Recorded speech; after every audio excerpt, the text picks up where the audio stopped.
রামিসার এই হত্যাকারী সর্বোচ্চ শাস্তি ইনশাআল্লাহ আগামী 1 মাসের মধ্যে নিশ্চিত করবে এবং সেই সর্বোচ্চ শাস্তি হচ্ছে মৃত্যুদণ্ড।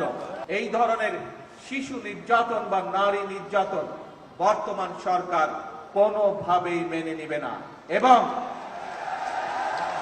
এবং বর্তমান সরকার রামিসার এই হত্যাকারী সর্বোচ্চ শাস্তি ইনশাআল্লাহ আগামী 1 মাসের মধ্যে নিশ্চিত করবে এবং সেই সর্বোচ্চ শাস্তি হচ্ছে মৃত্যুদণ্ড,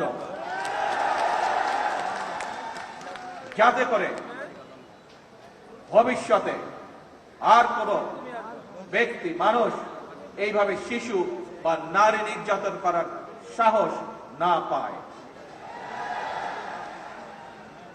উপস্থিত সম্মানিত সকল উপস্থিতিবৃন্দ, একটি নিরাপদ মানবিক রাষ্ট্র এবং সমাজ প্রতিষ্ঠা করতে হলে আমাদেরকে আইনের শাসন প্রতিষ্ঠা করতেই হবে।